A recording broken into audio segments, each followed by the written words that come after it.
E outra coisa é o Exatamente. seguinte, eu queria colocar aqui em relação também às abduções, essas pessoas que chegaram a você que você contou, que a vida dela começa a desandar, várias pessoas têm chegado a mim também falando isso. E acontece, por Uhum. exemplo, tem uma estatística da MUFON de abduções que eles falam que 85% das pessoas abduzidas adquirem habilidades especiais como a clarividência.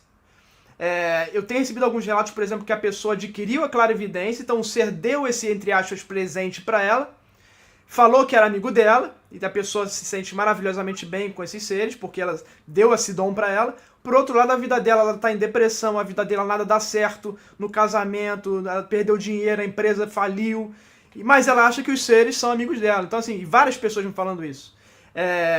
Você acha que esses seres faz parte dessa estratégia desses seres? Qual que Sim. seria a explicação, uma hipótese para 85% das pessoas, se essa estatística estiver correta, ganharem esse dom? Seria uma estratégia desses seres, talvez, para convencerem a pessoa? Ou tem algo a mais envolvido aí? Você falou, você também levantou aí um ponto brilhante. É exatamente isso, Vernê. Esses seres dão.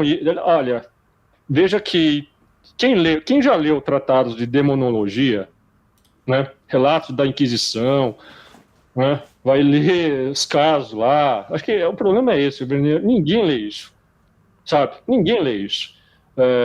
Não leio nem mesmo os livros que falam sobre isso, quanto mais os próprios relatos originais, inquisitoriais e tal. Se você vê os relatos dessas pessoas que mantinham relações com demônios, pactos, né, faziam pactos, o sabato, por exemplo, o ritual do sabato, né, em que mulheres se reuniam e faziam, né, reuniões em que invocavam o demônio, ele aparecia, sempre é com algo em troca, sabe?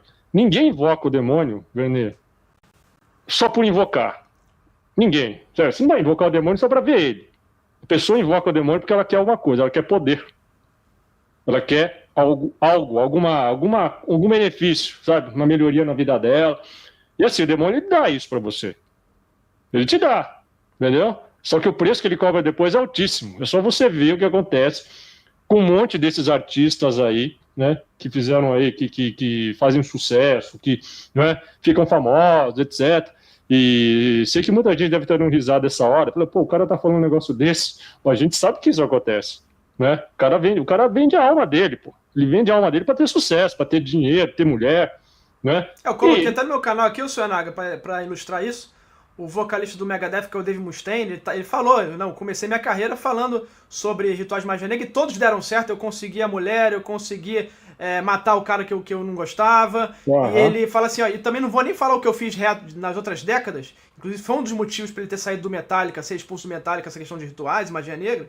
Ele fala, nem vou falar o resto porque eu não quero influenciar pessoas a acharem que só tem coisa boa nisso, eu vou falar só as coisas ruins. Porque realmente é o que você falou, dá certo, os caras conseguem, e vários deles já vieram a público com coragem para Sim, falar sobre não, isso. não, muitos aí, sabe, O único que não muitos, fala é o Jimmy Page do Led Zeppelin, ele até hoje, ele fala, não, eu peguei só um livrinho ali para dar uma lida, aí se tu pega a vida do cara, é desgraça, tá de desgraça, mas coincidências assim que nem acredita. exatamente. Sim, você vê a quantidade, você vê que, olha, como é que pode ser coincidência isso? Você vê que quase todas as bandas têm algum membro que morre, assim, né, de maneira intempestiva, não tem? Todas. Rolling Stones, lá, o Brian Jones, o Led Zeppelin também teve um membro lá, não teve? Abalou muito a banda até, não foi? No momento auge da carreira deles lá. É como se fosse um sacrifício, algo assim. Você vê que o próprio Beatles perderam um membro, né? Esqueci o nome do cara agora. Lembram disso? Que ele tinha um membro lá no começo, que ele morreu com 19, 20 anos de idade, assim, uma doença totalmente, uma coisa tão rara. Uma doença já comete uma em cada um milhão de pessoas, né? E o cara morreu, e quase ninguém sabe desse Beatle aí. Pessoas falam do Peter Best aí, né? Que era um baterista. Não, teve um outro Beatle, né? Que as pessoas quase não falam nada, as pessoas, sabe? Porque a história é muito sombria, que o cara morreu, assim, em circunstâncias totalmente, assim, sabe? O negócio do outro mundo, não dá para explicar. Né? Então, você vê que muitos dos roqueiros, quando não morrem cedo, né? O Clube dos 27 está aí, certo? Ou quando o Raul Seixas morreu com 44 anos, vejam vocês, Elvis Presley, 46 anos, não é isso? Quando não morrem cedo, certo? É, eles têm uma vida também cheia, marcada por tragédias, situações, né? E então, o próprio John Lennon, vamos lembrar que o John Lennon, ele morre aos 40 anos de idade, assassinado, 40 anos de idade, gente, 40 anos, veja, o que ele aproveitou da fortuna dele, né? Bilionário, 40 anos de idade, o cara morre assassinado em frente ao prédio Dakota, certo? Em frente ao prédio Dakota pelo Mike Chapman, que era um cara mentalmente controlado, né? Ele nitidamente era um cara mentalmente controlado, ele mesmo admitiu isso depois, e depois ele até falou que ele estava possuído por demônios, ele foi submetido a um exorcismo. Vejam vocês, ele foi submetido a um exorcismo na cadeia, saíram vários demônios dele, ele falou depois.